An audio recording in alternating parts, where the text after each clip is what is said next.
aboard!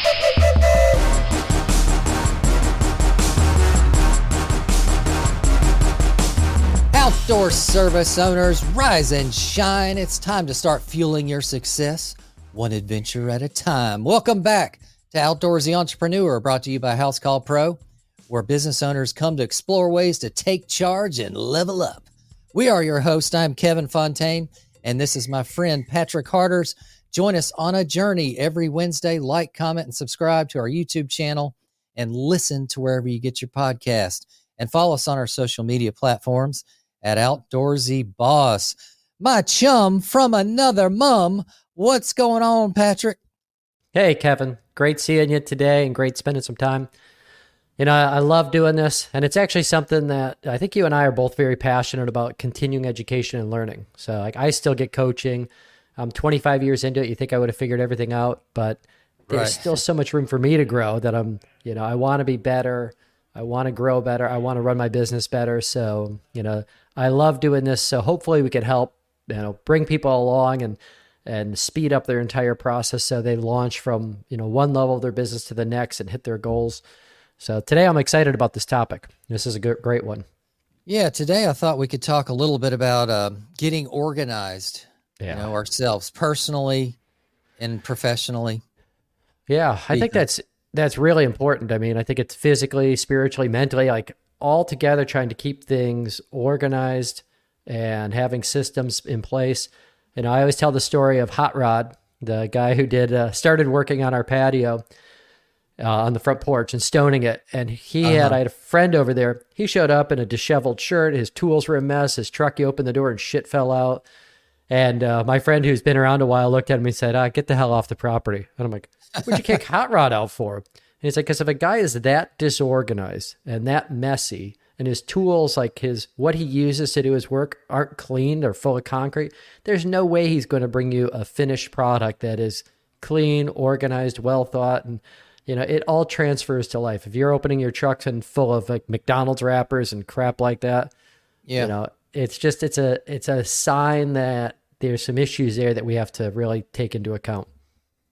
Yeah, I mean, being clean, neat, organized, and having that freedom to just get out of the car. You've already got a notepad in hand, your peripherals, your samples, everything. That relieves stress, I believe, too, because now you're more focused. Yeah. Anybody who's worked with me, they know that when things are disorganized, it's usually when a screwdriver goes flying. And I just get so mad when I spend more time looking for something. Oh, my God. And I think my worst experience is my truck. We live in our trucks sometimes. And it's just like, it just got messy. There was like, it didn't even have like trash or anything like that anywhere besides on the passenger floor. And a customer's like, hey, I want to show you this house that someone did some lighting on. Like, can we go drive over to it? And it's so embarrassing. Like, let me clean out my truck real quick. Come on and it's just dirty and gross. And you're like, spit bottles falling out. Yeah, that's embarrassing. So that's huge. With our guys, I'm always like, hey, our truck's got to look tip top. Like, your customer's actually judging your work by your appearance, by how organized you are. And the frustration of not having the tools in the right spot, not having, everything accounted for, it could just destroy an install really quickly. Not only ourselves keeping organized, your workspace at your office, in your garage, even if you store a lot of stuff in your storage units, etc. Yeah. Just imagine as you grow and all these different employees start coming into the envelope. Just imagine, like Pat mentioned, finding the screwdriver, tape measure. Let's say it takes an extra 5 minutes to find a specific tool in a truck or warehouse. Just times that times 20 employees, 30, 40, 50. You can imagine how much time wasted every day, and time is money. It is. I think you have to be organized in everything. And that's the hard thing. It's like, it's so easy to, I was getting fat for a while and I'm just like, oh, I hate it, but I'm so busy. I don't have time to go to the gym. I don't have time. And it's just like, you got to make time. So if that just means, getting to bed at a decent hour and getting to the, beating the sun up, that's what you have to do. That's what you have to do. You have to prep for the next day and not just wake up and go, all right, what's going to come flying at me today? And that's a horrible feeling when all of a sudden you're double booked and You forgot to get back to a customer, and all the things that can happen when you're disorganized. And so it's a discipline in life, but it's something that makes life easier. Yeah. So what we used to do with our crews was it was actually scheduled into their daily routines. Mm-hmm. And I know we took a hit there profit wise because that's loss in revenue, but it was a must have because if we didn't carve the time into their daily schedule, come back 15 minutes earlier. So you clean out your trucks, you throw away the trash, you put things back where they belong. Say they borrowed equipment for the day, they put that back in their slot. Then it's a commitment. You gain revenue through the efficiencies in the future. As they get more and more acclimated to where things go, how you've organized the trucks and trailers, then that efficiency starts really working well. I know when we were doing our vans, say for lighting, for example, everything's labeled. We put what are those stickers you put on the outside with that type of machine? Yeah. Label maker. Okay. I was going to say stickers with labels, but yeah. Yeah. Label maker is a great tool, because quickly you can see before you even pull the drawer out, bam, you know what's supposed to be in there, like 5/8 wood screws versus 2-inch stainless steel screws, etc. And I just say, I think like the time that you see it exemplified the most is in the morning. So like it's a commitment when you get done and it's a hot day and you've been working all day. The last thing you want to do is clean your truck out, load the truck up for the next day, get it all ready. But our guys, we get started at 7:30 in the morning. And when we don't do it, I notice that the time they get the trucks organized, have the cup of coffee, do all that crap, finally get on the road, stop and get gas, they're not getting to that customer's house till 8:30, 9 o'clock. Where if they're ready to go at 7:30 and they're in the, here's your cup of coffee, get going, you go straight to the job because you gassed up the night before, like all that's taken care of. All of a sudden we're starting a job when it's still cool out at, 8 o'clock, 7:45, something like that. And you start multiplying that out. If you have 11 guys working for you and each of them have an hour and a half every day to show up to the job. Yeah. And that's your overtime right there. So what we implemented in our landscaping business was we always made them clean the trucks out and get rid of debris and all that good stuff on the afternoons. And the reason is they're already sweaty, tired, dirty. Mm-hmm. Go ahead and get the prune clippings in our 20-yard prune barrel that's outside. Go ahead and throw away all the trash. Go ahead and prepare for the next day. So in other words, if you know that your crew is going to be mowing an HOA and you need a bunch of push mowers, boom, go ahead and load all your extra push mowers in, get everything ready. So all you have to do in the morning, we always told people, sip the coffee and turn the key. Yep. And they're fresh. You got to go. You got to get moving on that. That initial morning time can go. I mean, everybody's just moving slow in the morning anyway. So if you start putting barriers into why things aren't going fast, but that'll kill you. But the other thing is like, you have to be the example. Like if you're just like, hey, I'm just a sloppy person. Like I'm just disorganized. It's who I am, but I know where everything's at. Well, everybody in your organization starts copying that to a higher degree. So by the time you look at it, you're like, yeah, you're no longer just a little bit, messy. You're just a slob completely. And we look like crap. Like customer comes and looks at our trucks and they look horrible. So you have to set that example. Like, I just do the automatic car wash. For years, I was too cheap I was like, I don't want to pay for a dumpster. We just, throw things away as we go and find a spot. And I'm like, the $150 a month, the little things like that, the places that we try and cut corners, because it's like customers don't see the dumpsters. What does it matter? Then all of a sudden guys are driving around, dumping it somewhere, get in trouble. So you just got to make the systems, invest in it, and be organized so that things can move quickly, because nobody's going to do it at the level you do. Yeah. So let me pull up, basically, if everybody's heard this before, but there's 5S, 6S, lean manufacturing. Mm-hmm. And this comes out of, I believe, Toyota Manufacturing originated this idea of a system to keep yourself organized and save time. So, this is a 5S. I believe they went to 6S where they added safety to number 6, but this is sort. Let's start with sort.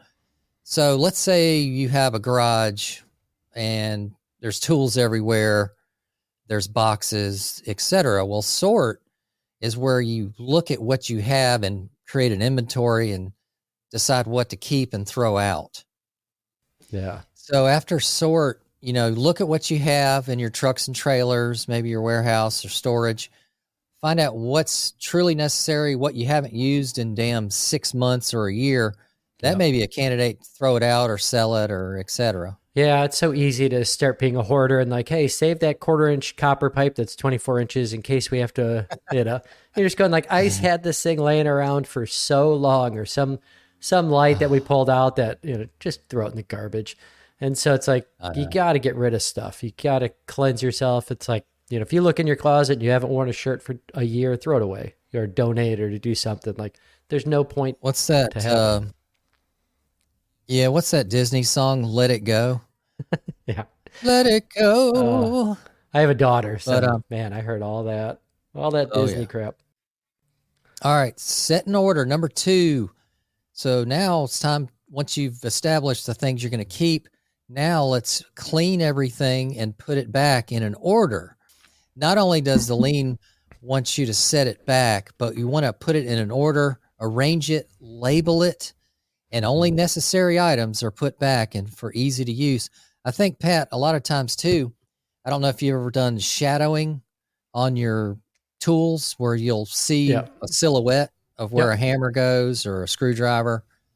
This is the type of scenario where that would come into play. And we were big on color coding our tools and our areas in our warehouse. The more specific you can get with recognition and labeling, the better. I know another thing we did for our crews, every crew had their own unique color. So we had crew colors, and we would do the duct tape that's colorized and wrap their tools, which are they're being issued.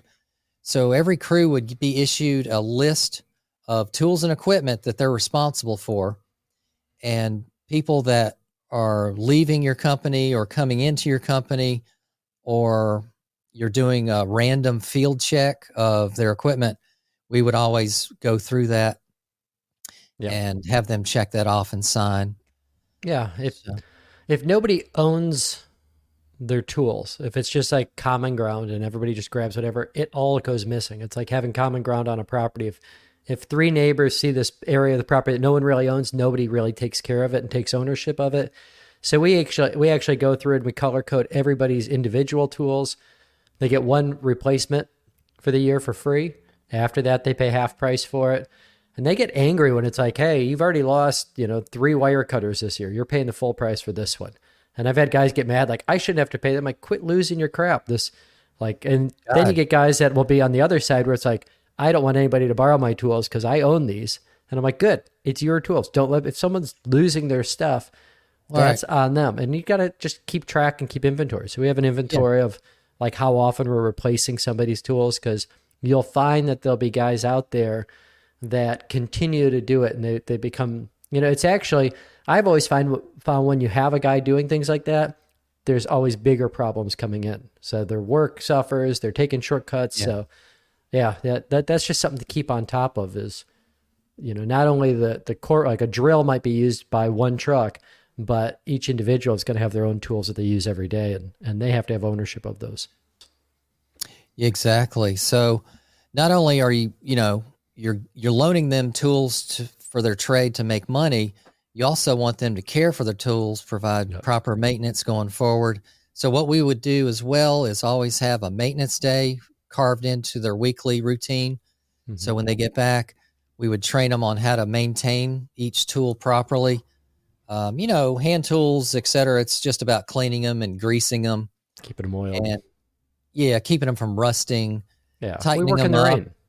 I mean, it's like, there are going to be days that it's just raining out, things are getting wet, and if they just put everything away without, spraying them with WD-40, next time you go to open them, they're locked in place, and you're, struggling with them more. So once you sort all your tools that you're going to keep, create list of inventory.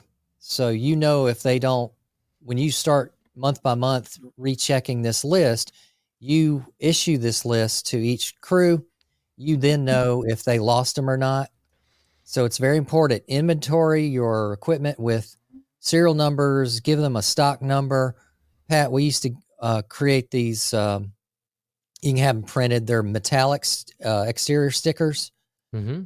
And you put them on high dollar equipment. So part of our inventory process was a numbered asset sticker program. And we would actually hide these stickers so no goofy goober would try to pull it off and then try to sell it or whatever. We would hide them from plain view out of sight type thing. And that way, that, equipment 411 is going to truck 15, and every review period, that, hey, I'm looking for where's 411 on your roster because yada, yada, it was issued to you 2 years ago on this date, and you're responsible. All our foremen are responsible for their own equipment being issued. Yep. So if you don't come back on this review day, which was monthly, that was done by an account manager, you have to pay for that equipment. We made them sign a waiver when they started. You are responsible for the equipment we issue you because you are not paying for this equipment. We are. And you take on this responsibility. We always made the foreman the guy that's responsible for the truck. Yep. So part of his extra wage included, hey, pal, you're going to have to pay for this if it comes back abused, or gone, missing. Yep. Yeah, and I think one spot that is overlooked is truck maintenance itself. It's easy when it's like you and a truck. Like you got two of them, it needs an oil change. Right. You start getting 5, 10, 15 trucks out there. That's a whole different dynamic where it's like, it feels like something's going on all the time. We put the Zuby cameras in. So it's a monthly fee. We're videoing what's in front of them. We're videoing the guys. The guys all hated it at the beginning. Like, why are you videoing me? I'm like, because if you get in an accident, we want to be covered. We want to make sure you're doing safe things. We can see where guys are at. But it also lets us know when an oil change is coming up and things. And so we could have systems so we could pull a truck out, get an oil change. We're not showing up or guys going like, hey, we've got 6 trucks that all need oil changes and 3 inspections are needed. And, all that stuff that is like the little things that you forget about that you feel they don't make you any money, but they can cost you a lot. All of a sudden you're down 2 trucks and, guys aren't able to do their jobs or you're shoveling 5 people into one. It just, makes it a mess. Let's go so we got set in order. So that's putting things back properly and then labeling things as necessary. So it's very quick. So somebody can recognize, hey, this is where the screwdriver is. Bam. That you're saving those little seconds every day from each employee. It adds up. The next one, shine, cleanliness, keep everything swept and clean, sustain this. You have an inspection of this area, make sure it's safe. There's no nails that are going to cut you as you're going into that area of your warehouse, just making a preventative maintenance plan in place. So that could mean, okay, every week, truck 20. So what we did, Pat, was the warehouse was common ground. Each crew was responsible for their own truck cleanliness inside and out, but we rotated the cleanliness responsibilities of our warehouse. So truck 20, you're this month, next month, it's going to be truck 15, etc. So each month it rotated the bathrooms, the warehouse, and you have a list of to-dos on how to keep that clean. Brooming. What the hell? It's not a damn condo, but sweeping, all the communally used. We had a blade sharpener that we had a vacuum that sucked up the metal debris, emptying that out. So there was vacuuming. There was vacuuming after all. There we go. And then we had trash cans. Yeah. We used to have them come and empty out all the trash cans in the office as well as the warehouse. So, so shine, keep everything sustained. And then next, you had mentioned that you got a lot of information from a book years ago on military, how they do things. And if you look at the military, I mean, they go through like, how your shoes are tied, how they're shined, how you should look, all the different things that get into that orderly fashion that you ultimately want to have. Because ultimately you're running an organization that you want things to run without issues. And the more organized it is, the better. You can overdo it where, someone's going crazy and washing their truck 3 times a week and wasting time. But, most people don't suffer from like, hey, I'm too organized and too clean. And that we usually fall on the other side of crap. Things are getting messy. We need to take care of this. You can overdo it. The military is definitely a system proven year after year, decade after decade, centuries old process, because they make their bed, bounce a quarter off of it, all that good stuff. Cut it in half, and you're going to be pretty systemic with your processes, procedures for keeping yourselves and your crew staff organized. Yeah. How crazy it can get. There's a large landscape company, because I mentioned earlier, Pat, we hired a safety off manager. Mm-hmm. Well, he used to work for a huge outfit beforehand. So he was used to Army style organization skill. Yeah. He was amazing. And he came in and wrote our standard operating procedures, and he started showing me things. All right, so you're at your desk. This is the office staff now. They used to analyze time wasted by just looking and grabbing your coffee mug while you sit at your desk. Okay? So they analyzed every desk, what things people kept on it, what things were not needed. Mm-hmm. And then they started to physically put stickers where your coffee cup should go. Can you believe it? Yeah. But that's where they're going. They're going to super efficient. Everybody has their own place. You don't need this much stuff at your desk. That permeates out to the trucks. You don't need that tarp. You never use it, or whatever it is. You analyze what's needed, what's not. Let's just keep the good stuff. Yeah. And let's look at the next picture. Shit, I just removed it. All right. Shine, we talk about? Yep. Standardize. So standardize, clean up the state that exists when the first 3 pillars are properly maintained. So standardizing now means create a bullet point process or a video of where things go after it's been set up. And this is your training now. Now you're training your people how to keep this going the way it was intended. And just as an SOP, this can evolve. You get different equipment or better time-saving efforts, then that can certainly evolve. But it's just a simple standardization of, after you've created your processes to keep yourself organized, then here's what you do to keep it going. Yeah. And I think you're going to find you'll get employees that gravitate towards this or have a skill set in it where they just have a more disciplined life and like it better. Sometimes you're just going to have that guy or girl that's hard to keep from, being real. It's just outside of who they are as a person. They're messy. You go to the garage and there's pathways to get through the crap.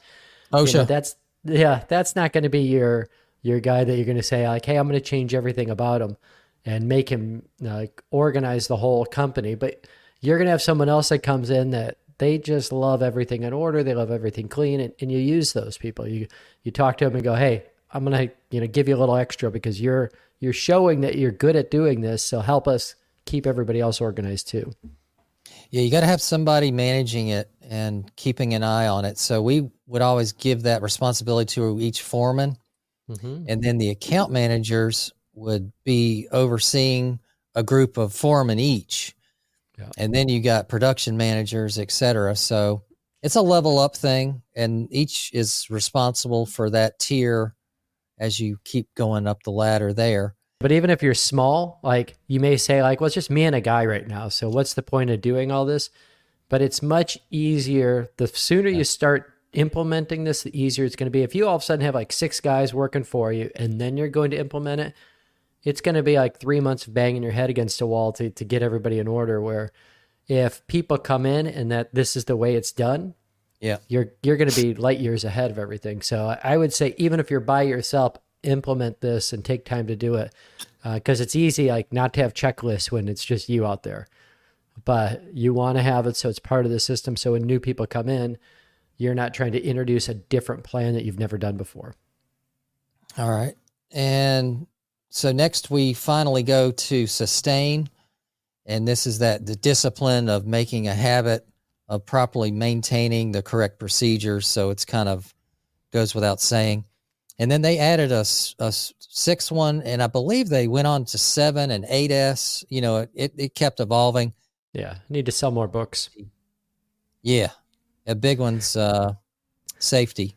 Yeah. So make sure everything's safe. Like you mentioned earlier, Pat, having wide enough areas of egress in your warehouses, because OSHA will cite you if you have something blocked. If we used to get our fireman's code would come into our offices, and if we had stuff stacked too high towards the ceiling, we'd get dinged for that. So that's part of that safety element of what we're doing. Yeah, and OSHA's no joke. I mean, you get fined by OSHA. It's not like, hey, you get 6 months to pay this. It's like, we're taking money out of your account today. Right. And, if you don't have a harness while you're in a lift, I think it's $15,000 on the spot, first time offense. Oh, wow. If you're not if you're not doing the things to protect your people, they do have agencies that they just come on you like a hammer. So another thing too, Pat, old employees, pissed off customers, they're going to report you too, because they've seen what you've done before. They'll report your butt just to have spite. I had an existing employee that had the job and called OSHA on us while he's working. And like, he was looking to just get us in trouble. He was like, sabotage. Yeah. He's like, hey, can I get in the lift for a little bit? And we're like, no, you're not allowed in the lift. Right. He's like, oh, let me get in the lift. And all of a sudden OSHA pulled up. I'm like, all right, we got to figure a way to get rid of this guy. But yeah, let's kill him. Yeah. But I mean, you got to protect yourself. You never know, people are crazy. Oh yeah. Now, Patrick, I want you and all our viewers out there, comment on what you've seen at your own business, what ways you've used to implement to get you more efficient and organized. And there's a great website out there called FastCap. This guy, I bought one of his books. I can't remember his name, but FastCap is a manufacturing business in the United States that makes a ton of cool things for carpentry, ways carpenters can improve their own processes and be faster at work, safer. Check out his facility. Paul, I know his name's Paul, who owns FastCap. Check out his YouTube videos. OMG, talk about lean. He's actually certified lean, and he gives tours to people that want to check out how a lean manufacturing certified site looks. It is unbelievable. The videos are just awesome to watch. How he's taking every element of his warehouse and making it the most efficient, clean, simple. But, well, it's funny. I've got the manufacturing facility, and it's 4 hours from me down in Danville. And I am huge into, like, I want things spotless there. I want the cleaner to come through like once a day or at least once a week, where they're polishing the floors or doing everything. But I go down there assuming everybody's got my same mindset, and all of a sudden I come to this one room, I'm like, what the hell is this? And like, this is the junk room. I'm like, no, we don't have junk rooms. Like we have dumpsters and we're dumping everything. Well, that's a great time to analyze what you may have that you don't need anymore. Oh yeah. And that's what it was. I mean, yeah. So identify those issues, what time killers you have in your business. If you're searching for tools a lot longer than it should be, create a process and standardize and make a lean manufacturing step to find that hammer in an instant, find that screwdriver, find those screws.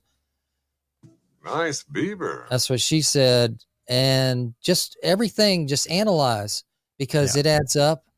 You want your employees just to bust out every morning, fresh as a bird, sipping coffee. They're tired, they're just waking up. I know, Pat, it sounds crazy, but we used to do exercises in the morning to get people, hey, let's go. Because people are kind of groggy, but you want people just to leave efficiently, know where your tools and equipment are, keep those tools clean, and you want that stuff working because that's your money makers right there. Yep. The one that drives me the craziest are the cheap screwdrivers that have like you pull it apart and put it together and it's got like two ends, like the small screwdriver. Yeah. There are so many times I pulled it apart and I'm like, where the hell's the small one? I'm like, oh, that's been gone for a while. And I just go berserk because I'm like, they're $3. Go get 10 of them. And when you have that happen, throw that away, get another one. We made so many trips to Home Depot. Home Depot will kill you. Go get a tape measure. Damn, after we did inventory, when we moved offices, we counted, we had about 24 tape measures hidden everywhere. Well, you never go into Home Depot. You send someone out there besides the, hour of time wasted. They never go in there and buy just the screwdriver that they need. So all of a sudden you start adding things up. You're like, wow, we spent an extra $500 this month in Home Depot things because we weren't, and you may have not needed it. Oh, half the time you didn't. Like, I bought a new fish tape. All right, we have 5 of those already. Where was this one? It wasn't in the truck. So it's like, how many times has a crew gone out on a job and they forgot to load the fish tape or whatever was communal property? Yeah, we used to, before we would go shopping, we would always send one person on a Friday because we worked 4 10-hour days. Yeah. So Fridays was the account manager or a super foreman, we used to call them, where they would actually go Home Depot, Lowe's to go get those necessary items. But we would have them double check against inventory before committing to buying. Yeah. And he would go on a Friday by himself, no crew involved, to save money and time there. And it's just something you have to do as a business owner. And like Pat mentioned earlier, the earlier the better. Get a jump on it and train your people as soon as they come in and you start adding employees. Bring them through that process and make sure they stay with it. And it's a mindset change. It's not easy to convert people to operate similarly to a robot, I guess you would say, because people have tendencies, I especially do as well, that once I use a hammer, I don't always put it back where it belongs. Yeah. So it's a mindset change that you have to commit to doing it. And it's going to take time. It's not going to be a day, night thing. It's going to take time and get those people to do it properly. All right. Questions from the Outdoorsy tribe. We had Josh Palmer, 6723, ask us a question. He says, hey guys, quick question. How do you manage your time running multiple businesses? What do you say about that, Pat? That's always one of the challenges. I think you just have to carve time and have a schedule. I think me, I naturally revolt against things that tie me down, but you need to have a schedule. You're planning things out. The other thing is the meetings. You have to have routine meetings that happen at the same time. You have to show up for them. Those are the things that we're doing, because ultimately, we want to get to the point that we're creating the vision and setting the direction for the company. That's really what my main job is I don't want to be the guy out there going to pick up screwdrivers. So I want to make sure that, we're organized and we're having meetings and we're delegating and we're also assigning responsibilities to people, because we want them to grow in the company too. So I think that weekly, daily meeting, the Zoom calls, anything we could do so that we get that consistent time. Same thing with the guys. We have our weekly meeting with them, but I want, operations to be just popping in twice a week where they have it on their schedule. They're going to meet them at 7:30, make sure everything's running smoothly in the morning, because you have a tendency, if you don't do those things, that things get ignored, and then you look and going how the hell is this happening in my company?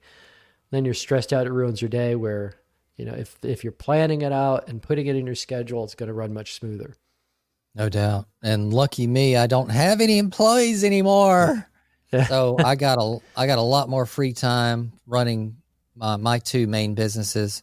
Yep. And I realistically now work maybe 2, 3, 4 hours a day on each business. So it's totally different scene there. Yeah. But anyway, I used to put 70 hours a week in just my lighting business, and we were at that time doing $600,000-700,000 a year. And I find it freeing as growing the business. And, I could spend now 25 hours a week in the business, to do $3 million. So it's like same thing on the manufacturing side. Like if I'm planning it out and hiring good people, that's what I'm really doing now. It's staffing, it's the people, it's the processes, and the vision of the company are three things that I'm really focused on. Yeah, business owners should really focus and have the time to focus on improving their business from A to Z. Mm-hmm. All right, guys. Well, that wraps up this episode. Make sure you subscribe to our Outdoorsy Entrepreneur YouTube channel and hit those notifications and listen to wherever you get your podcasts. Level up your professionalism, reduce stress and workload in your business. Check out House Call Pro, link in the description below. They've got a special rate for us outdoorsy entrepreneurs. And big thanks to everybody listening and watching and commenting. We are trying to level up our game, be a professional service, and create an outstanding business for you, your family, and your clients. It's a mindset change, and it may seem daunting, but lucky you, we're going to have an easy-to-follow step-by-step program launching this summer. See you guys in the next episode. Goodbye. All aboard!